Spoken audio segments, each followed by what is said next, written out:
वो सेडिमैक मैकेट्रॉनिक्स 1352 का issue price था। ये तो अच्छी लिस्टिंग है। 13% के उछाल के साथ इस समय कामकाज करती हुई अपने इशू प्राइस से 180 रुपए ऊपर 1100 करोड़ रुपए के आसपास मोबिलाइज करे और रिस्पांस ठीक ही था। 2.6 2.7 टाइम्स सिडेमैक मैकेट्रॉनिक्स पूरा इंटायरली ऑफिस था जिसमें कई सारे लोग थे, नंदन नीलेकनी फैमिली ऑफिस वगैरह सब थे जो ओएफएस में माल बेच रहे थे।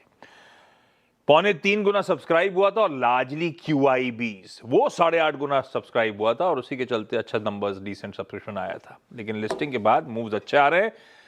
डिटेल्स आपकी स्क्रीन पे। खैर, आज के इस 10 के दमदार ट्रेड्स में करने क्या वाले हैं, पिछले शो से हमारे साथ बहेती साहब और सप्तते साहब कंटिन्यू कर रहे हैं। रुचित जैन और रचना वैद्य शो में जुड़ती, ये चारों बढ़िया से 10 के दमदार ट्रेड्स के लिए जुड़े। Thank you. वो डोनाल्ड ट्रंप साहब ने थैंक यू कहा था, मैं भी आप लोग को थैंक यू कह रहा हूं। और आगे मार्केट बिग वॉइसेस में गोल्डीलॉक्स ग्लोबल रिसर्च के फाउंडर और चीफ स्ट्रैटेजिस्ट गौतम शाह होंगे। उनसे जानेंगे गोल्डीलॉक्स इस समय बाजार में कैसे नेविगेट कर रहा है, मूड क्या है, कौन सी पॉकेट्स ऑफ स्ट्रेंथ नजर आती हैं, वगैरह वगैरह। उसके बाद मार्केट एक्सपर्ट सुदीप बंदोपाध्याय साहब से भी आज चर्चा होनी। सुदीप सर जुड़ेंगे तो कुछ स्टॉक स्पेसिफिक तड़का और जोड़ देंगे। सुदीप सर की पिक्स ले लेंगे, कोशिश करेंगे लेने की। लेकिन पहले जरा बाजार की चाल और वीरू से थोड़ी सी उस पर बात। इस समय मतलब फीका ही मामला है, बाकी ग्लोबली ठीक था। एशिया रिकवर कर रहा था, यूएस के फ्यूचर्स मजबूत थे, कच्चा तेल ठंडा ही पड़ा हुआ है। लेकिन हम फिर से मामला, हम 2 दिनों की कमजोरी से उभरे थे कल, आज फिर पस्त हैं और हर टिक के साथ दबाव बढ़ ही रहा है भाई साहब। आधे % की कमजोरी, 100 पॉइंट से ज्यादा के दबाव के साथ भारतीय बाजार 24,150 के आसपास ट्रेड कर रहे हैं। हमारे लिए एडेड वरी है बैंक्स की चाल। बैंक निफ्टी एक खासा वीक, परसों बहुत पेन था, 3.5% के आसपास का कल फौरी सी रिलीफ आई, आज फिर दबाव आ गया है। बैंक निफ्टी आधे % से ज्यादा कमजोर और प्राइवेट बैंकिंग मेजर्स उसमें खास तौर पे निफ्टी की कंट्रीब्यूशन प्लेट स्क्रीन पे लेकर आएगा। कोई एचडीएफसी बैंक, आईसीआईसी बैंक फिर दबाव के साथ आपको कामकाज करते हुए नजर आएंगे। हाँ, लेकिन ये इंडेक्स तक रिस्ट्रिक्टेड है, अच्छी बात ये।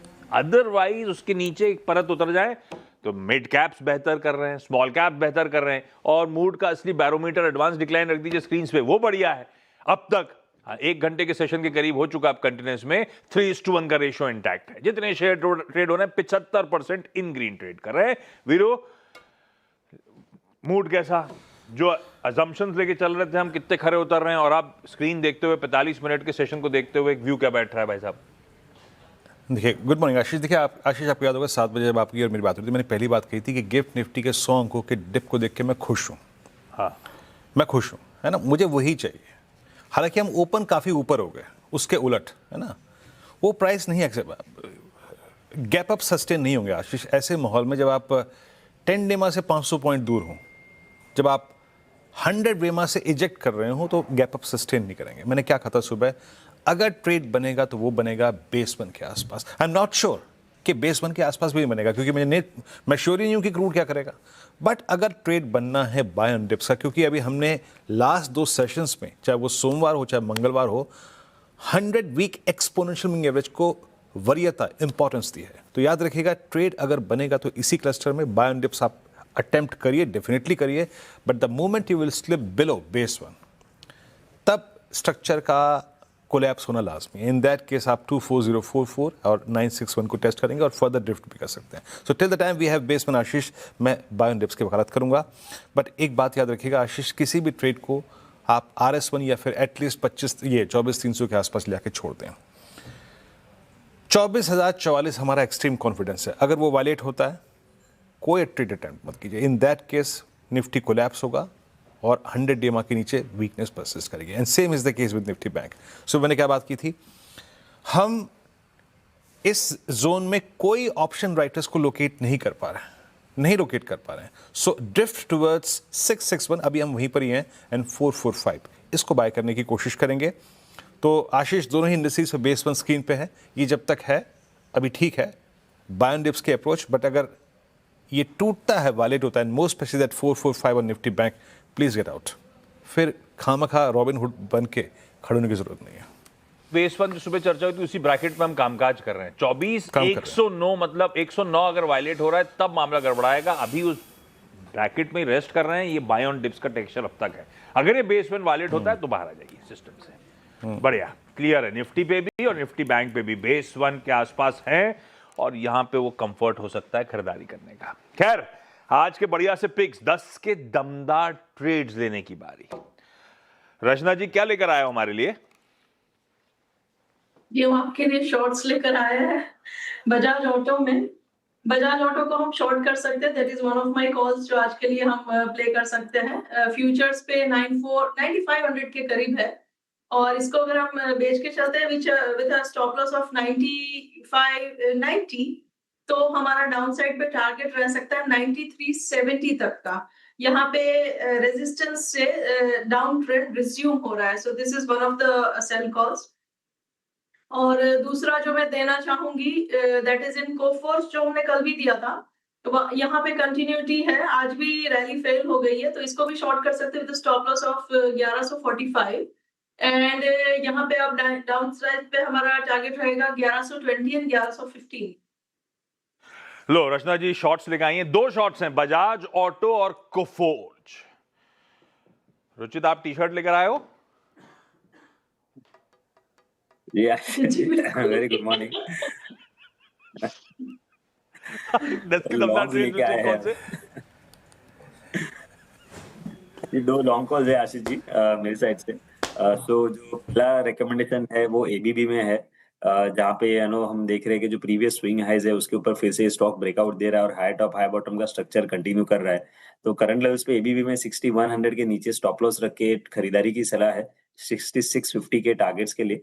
और जो सेकंड स्टॉक है मेरा एस्ट्रल लिमिटेड में रहेगा, कि जहाँ पे भी एक सिमिलर स्ट्रक्चर है, प्राइस आउट परफॉर्मेंस रहा है रिसेंटली, तो 1650 के स्टॉप लॉस से खरीदारी करें एस्ट्रल 1760 के टारगेट्स के लिए। दोनों ही रिकमेंडेशन या कोई भी हम जो लॉन्ग ट्रेड रेकमेंड कर रहे हैं आशीष जी अभी, उसमें एक हम कॉमन थीम रखे हैं कि जो रिसेंटली लास्ट 2-3 हफ्तों में मार्केट्स गिरा है, कौन से ऐसे स्टॉक्स है जो प्राइस वाइज करेक्शन नहीं हुए। डेफिनेटली अगर इतना स्ट्रॉन्ग मार्केट डाउनफॉल में अगर कोई स्टॉक प्राइस वाइज करेक्शन नहीं हो रहा है या जस्ट थोड़ा सा साइडवेज रहा है तो वो काफी अच्छे साइंस है। और दोनों ही स्टॉक्स जो हमने देखे एबीबी और एस्ट्रल लिमिटेड, दोनों में इवन 20 डे ब्रेक नहीं हुआ है। So I think going with the strength के जहाँ पे करेक्टिव फेज में स्टॉक्स नहीं गिर रहे, ऐसे स्टॉक्स में ही लॉन्ग्स हम रेकमेंड कर रहे हैं। एबीबी 6290 पे आपका बाय कॉल है। राजेश सतपुते जी आपके ट्रेड? देखिए एक लॉन्ग सेट का ट्रेड होगा, that will be Laurus lab. अगर आप इसका स्ट्रक्चर देखें तो स्ट्रक्चर अच्छा है, ओवरऑल फार्मा चल रहा है, तो लॉरस लैब 1100 के टारगेट के लिए बाय करें। स्टॉप लॉस होगा 1040 का, तो लॉरस लैब एक बाय हो जाएगा। और सेकंड जो है, मुझे बैंकिंग में वीकनेस दिख रहा है, तो यहाँ पे अगर आप देखें जो चले वही घट रहे हैं। तो यहाँ पे आप देखें आप कोटक बैंक का स्ट्रक्चर, इसमें एक रैली थी वो सस्टेन ही नहीं हुई, तो कोटक बैंक सेल करे, प्योर मोमेंटम प्ले होगा। 390 चल रहा है, 398 का स्टॉप लॉस लगा के सेल करे। इसका स्विंग का टारगेट बनेगा करीबन 370 का। Cell Kotak bank. आशीष बहती जी आपके 2 ट्रेड्स? जी वीरेंद्र जी लॉन्ग शॉर्ट रहेगा, तो पहला जो लॉन्ग रहेगा हैवेल्स पे खरीदारी की सलाह रहेगी। यहाँ पे सेटअप स्ट्रॉन्ग बना हुआ है, तो यहाँ पे जो स्टॉप लॉस मेंटेन करना हो 1360 का एसएल मेंटेन कर रहा है। 1420 और 1450 2 टारगेट के रिस्क में खरीदारी की जा सकती है। दूसरा जो शॉर्ट कॉल रहेगा वो केईआई इंडस्ट्रीज, यहाँ पे वीकनेस बढ़ते हुए देखने मिल रही है और पॉलीकैब और केईआई दोनों में हम देख रहे हैं काफी अग्रेसिवली शॉर्टिंग हो रही है। तो यहाँ पे बिकवाली की सलाह है, जो स्टॉप लॉस में मेंटेन करना है 4480 का एसएल मेंटेन करें। नीचे में 4380 और 4350 तक के लेवल्स भी इसमें देखे जा सकते हैं। लीजिए भाई साहब, बढ़िया से 10 के दमदार ट्रेड्स आपके लिए। रचना जी के 2 शॉर्ट आइडियाज हैं, बजाज ऑटो और कोफोर्ज।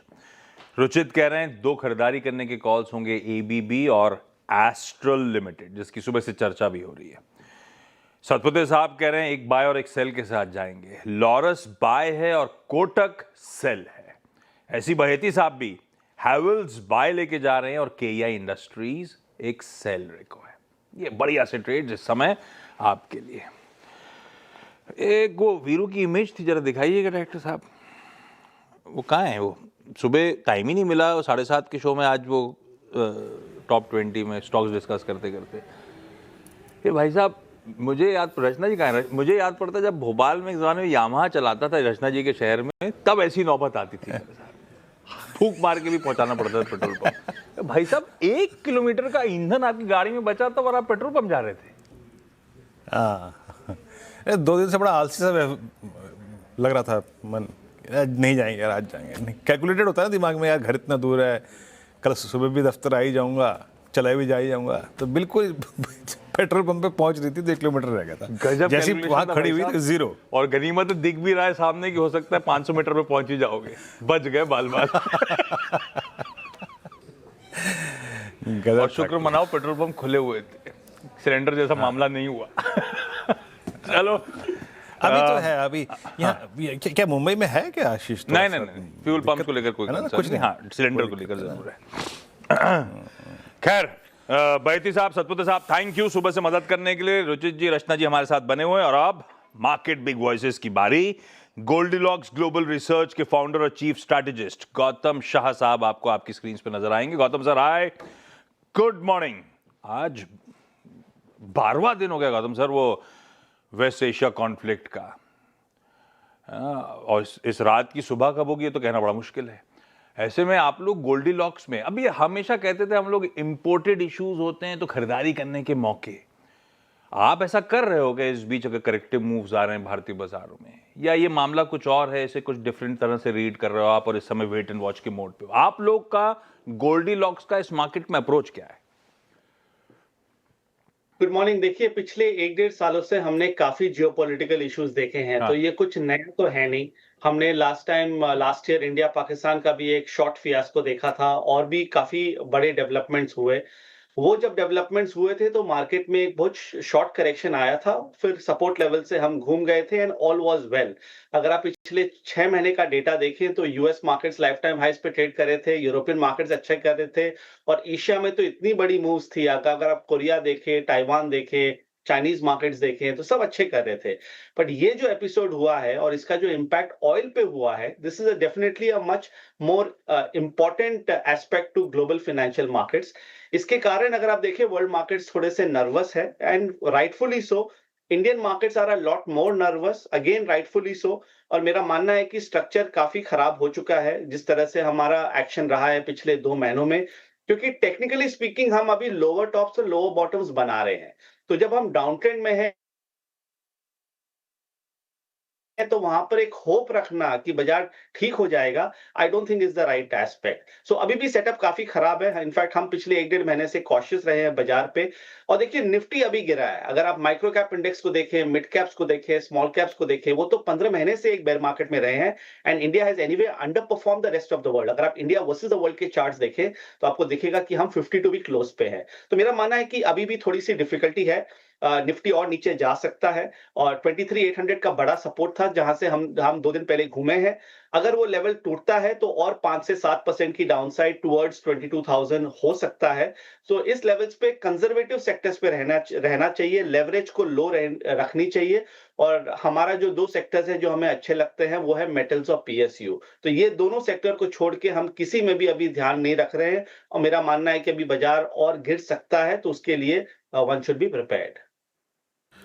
ओके, अच्छा गौतम जी, ठीक है, 2 कंस्ट्रक्टिव स्पेस भी आपने जिक्र किया, बट जो आपने एक एजम्पशन दिया है कि 23,800 के नीचे 5 to 7% का डाउनसाइड और खुल जाएगा, इन दैट केस प्रेफर्ड शॉर्ट्स क्या होंगे, या फिर कौन स्पॉन्सर करेगा उस डाउनसाइड को?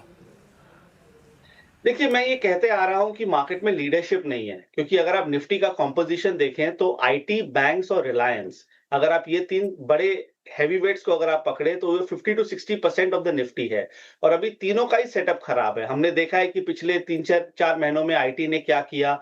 इस लेवल्स पे भी मुझे लग रहा नहीं है कि वो बॉटम आउट होगा। 30,000 के नीचे चल रहा है। मेरा मानना है कि 28,400 और 26,000 तक आईटी इंडेक्स जा सकता है। तो अभी भी आई don't think the worst is over for the IT space. Reliance industries 1400 के आसपास होल्ड कर रहा है, एक रेंज में है। 1300 से 1400 का बड़ा एक सपोर्ट है, तो वहां पर ये रहेगा।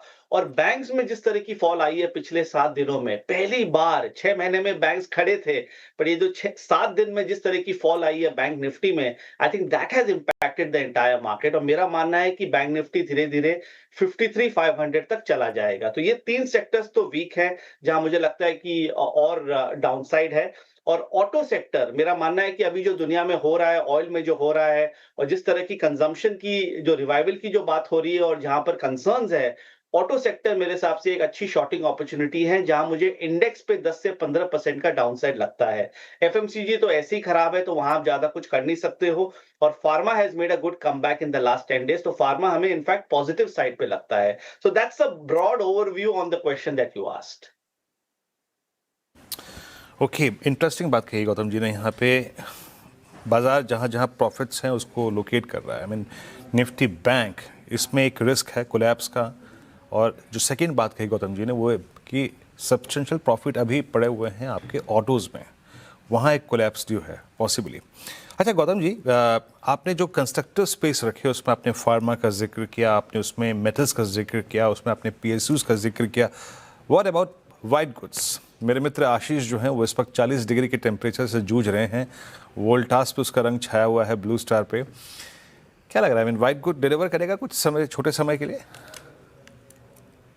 देखिए, white goods are a derivative of the India story, और मेरा मानना है कि व्हाइट गुड्स की जो स्टोरी थी पिछले 3 सालों में, that has already played out, और इसके वैल्यूएशंस काफी इन कंपनीज के are extremely elevated even at these levels. So market क्या है, ग्रोथ से वैल्यू में चला गया है, और in some sense Indian markets are going through a bit of a de-rating because of the entire AI disruption. ये जो डिबेट हम पिछले 6 महीने से इसके बारे में बात कर रहे हैं, मेरा मानना है कि वो डिस्ट्रप्शन रियल है, और उसके कारण there is some sort of a derating, और इसके कुछ आर्टिकल्स भी पिछले 2-3 दिनों में आए हैं। तो मेरा मानना है कि अभी कंजम्पशन रिलेटेड स्टॉक्स में नहीं जाना चाहिए, क्योंकि इंडिया की इकोनॉमी और इंडिया की ग्रोथ पे ही जब क्वेश्चंस है, तो इन सेक्टर्स में आपको नहीं जाना चाहिए, mainly because valuations are still very rich. ऐसा नहीं है कि ये सब स्टॉक्स में बहुत बड़ी वीकनेस हमने देखी है, तो अभी भी डाउनसाइड पोटेंशियल काफी है। So the key point is value stocks में रहिए। इसीलिए मुझे लगता है कि PSU stocks are probably the best bet right now. आपके पास डिविडेंड यील्ड है, आपके पास अच्छे मार्केट कैप है, आपके पास अंडर ओनरशिप है, और nothing to do with foreign policy जो मैं कहते आ रहा हूं। सो अभी मेरा पूरा फोकस अभी पीएसयू पे काफी ज्यादा है।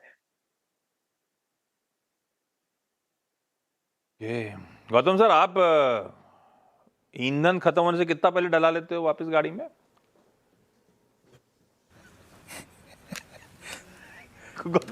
खैर Gautam sir, thank you so much आज जुड़ने के लिए। भाई साहब, दिक्कतें बढ़ सकती हैं। 23,800 उसका डटा रहना इंपॉर्टेंट। 23,800 के नीचे स्लिप हो रहे हैं तो 5-7% का और डिक्लाइन, और हो सकता है 22,000 तक के स्तरों तक भारतीय बाजार या निफ्टी जा सकता है। थोड़ा सा कंजर्वेटिव अप्रोच रखेंगे, जो पॉकेट्स ऑफ स्ट्रेंथ हैं उसी पे फोकस करेंगे। और पॉकेट्स ऑफ स्ट्रेंथ क्या दिखाई पड़ता है इस समय? मेटल्स, सरकारी कंपनीज, PSUs, और उसके साथ साथ फार्मास्यूटिकल्स।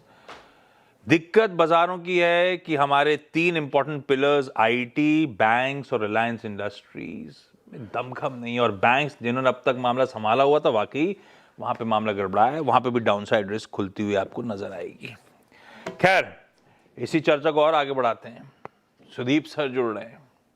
सुदीप बंदोपाध्याय साहब, मार्केट एक्सपर्ट। सुदीप सर, ये तो चार्ट्स पे देख रहा था, पर लॉजिक क्या कह रहा है? आप लोग क्या कर रहे हो? आप कैसे देख रहे हो इन सब डेवलपमेंट्स को? 3 दिन 5 दिन ऐसा लगता तो नहीं है मामला इस समय ठंडा पड़ रहा है। अपने लिए सरदर्द हो गया कच्चा तेल, साथ साथ उतनी सरदर्द गैस, और ये अपने लिए ही नहीं, अपने नेबर्स और अक्रॉस द ग्लोब रेवर्बरेट कर रहा है ये सब मामला। फिर क्या करूं? इस जो है लेके बैठा रहा हूं, कुछ नया खरीदूं, बेच दूं, करूं क्या? आप क्या कर रहे हो? आप तो रखे रहोगे, मैं क्या करूं जो थोड़ा डरपोक हूं? देखिए, बेचने का तो कोई मतलब नहीं है, क्योंकि आशीष, आप और हम दोनों देखे हैं, जब भी ऐसे कोई ग्लोबल वॉर सिचुएशन आ जाता है तो मार्केट जबरदस्त गिरता है, पर हिस्टोरिकली हमने हमेशा देखा है कि उसके बाद रिकवरी भी बहुत तगड़ा होता है। तो अगर आपको मतलब ऐसा कोई पैसे का बहुत सख्त जरूरत नहीं है, तो जो भी आपके पास है लेके बैठे रहिए। कोई इस माहौल में बेचने का तो कोई मतलब ही नहीं है। अब रही बात लेने की, हम तो सलाह दे रहे हैं निवेशक को सिलेक्टिवली बाइंग की। पर्टिकुलरली अभी आपका चर्चा हो रहा था, गौतम जी भी बता रहे थे, आप भी बता रहे थे, मेटल्स में हमारा नजरिया पॉजिटिव बहुत दिनों से था। आपके भी पिछले शोज में मैं बात कर चुका हूं। कुछ मेटल कंपनीज में जहां पे वैल्यूएशन बढ़ गया था, पिछला 1-2 महीने में वहां पे फिर वापस करेक्शन के बाद बहुत अच्छा दिख रहा है और हम लोगों को लगता है कि एक सेकुलर इसमें पॉजिटिव मोमेंटम जो कि बरकरार रहेगा और ये सारे जो ग्लोबल डिस्टर्बेंसेस है, जो सारे इश्यूज हम लोगों को देखने को मिल रहे हैं, इसका एक पॉजिटिव असर मेटल्स पे आएगा और इसीलिए मेटल्स पे खरीदारी की सलाह दे रहे हैं। एग्जाम्पल के तौर पे मैं नाम भी करता हूँ वेदांता, हम लोग पिछले 1 साल से पॉजिटिव है और बात कर रहे हैं वेदांता का। तो अभी ये सारे जो हो रहे हैं दुनिया भर में, वेदांता का बेनिफिट और भी बढ़ेगा। जो एल्यूमिनियम ग्लोबली आपने देखा है पहले से ही सप्लाई सिचुएशन टाइट था, उसके बाद बहरीन और कतार में बड़े एल्यूमिनियम प्लांट्स बंद होने के कारण और भी टाइट होगा और वेदांता का लगभग 50% एबिटा एल्यूमिनियम से आता है। ऑयल एंड गैस जिसमें इनका प्रेजेंस है, हम लोग देख रहे हैं क्या हो रहा है, उसका बेनिफिट भी वेदांता को मिलेगा। और भी सारे मैं बात कर मतलब we can continue talking, zinc, silver, ये हर जगह पे वेदांता को बेनिफिट मिलेगा। तो ऐसे शेयर में करेक्शन का अपॉर्चुनिटी लेके खरीदारी करनी चाहिए। और भी मेटल कंपनीज हैं, एल्यूमिनियम में नैल्को हम लोग देख रहे हैं, वहां पे भी खरीदारी की जा सकती है। इसके अलावा मुझे लगता है बैंक में करेक्शन थोड़ा ज्यादा ही हो गया है और पीएसयू बैंक्स पर्टिकुलरली जहां पे अभी भी वैल्यूएशन कंफर्ट अच्छा खासा है, परफॉर्मेंस भी कंटिन्यूअसली इंप्रूव कर रहा है और यहाँ पे हम लोग पॉजिटिव बहुत दिन से रहे हैं, वहां पे भी पर्टिकुलरली स्टेट बैंक जैसे बैंक में खरीदारी की सलाह दे रहे हैं, taking the opportunity of the day.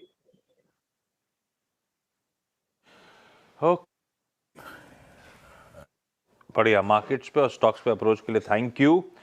Rachna ma'am, Bajaj auto देखिएगा जब धीरे धीरे वीकन होता हुआ नजर आ रहा है और पता है इसको लेकर महाराष्ट्र में अपडेट भी थे कि अब महाराष्ट्र सबसे बड़ा पॉकेट हो जाता है इसके 3 व्हीलर गाड़ियों के लिए, वो रजिस्ट्रेशन को लेकर कुछ रोक लगी है और ये सब मूड हावी हो रहा है स्टॉक पे। क्या करना चाहिए इस बजाज ऑटो में, क्या व्यू बन रहा है आपका? जी, इसीलिए हमने जो 2 स्टॉक्स दिए इसमें एक यही था हमारा एंड चार्टिकली रचना जी ने और ऊपर से ओवरऑल मार्केट का भी कोई सपोर्ट तो है नहीं, तो यहाँ पे पुल बैक्स पे शॉर्ट करते रहिए और रैलीज पे शॉर्ट करेंगे तो सेफ रहेंगे। डाउन साइड पे यहाँ पे थोड़ी और फर्दर गिरावट आ सकती है, specially because the overall market is not finding any support, that's why. अरे रचना जी ने बजाज ऑटो ही तो सबसे पहला पिक दिया था, सॉरी। सही जगह क्या मतलब में बजाज ऑटो वीक हो रहा है, रचना जी का कॉल आपकी स्क्रीन पर राइड कर ही रहा है। बजाज ऑटो हुआ, एमएनएम हुआ, वो ऑटो पैक थोड़ा सा कमजोर और दूसरा वो बैंकिंग। रुचित, इस समय तो खैर जो आउट परफॉर्मर था एक्सिस सबसे ज्यादा वीकन हो रहा है, लेकिन प्राइवेट बैंकिंग स्पेस में कोई ऐसा स्टॉक जो आप बिकवाली के मूड में आ रहे हो, या तो एक्सिस बैंक पे व्यू दे दो आप। आई थिंक एक्सिस बैंक मोर थोड़ा कंसोलिडेशन फेज लग रहा है। एक बार नो जो नीचे 200 डीएमए है स्टॉक का, वो 1235 1240 के आसपास प्लेस्ड है, तो पॉसिबली एक बार वो 200 डीएमए के levels no stock Axis bank में टेस्ट कर सकते हैं। फिलहाल कुछ ऐसा बैंकिंग स्पेस में इतने कोई ट्रेंडेड फेजेस लग नहीं रहे कि नियर टर्म में रहेंगे। आई थिंक ऑलरेडी थोड़ी वॉलेटिलिटी हो चुकी है और थोड़ा समय कंसोलिडेशन का रह सकता है। परफेक्ट है। चलिए इस नोट पे रचित जी, रचना जी, थैंक यू सो मच आप दोनों का भी 10 के दमदार ट्रेड में साथ देने के लिए। समेटा जाए शो को और ब्रेक की जरूरत ही नहीं है, ट्रांजिशन कर लेते हैं क्योंकि श्रेया ऑलरेडी स्टूडियोज में रेडी हैं आप लोग की जो मार्केट रिलेटेड क्वेरीज हैं उसको सॉल्व करने के लिए। श्रेया। बिल्कुल।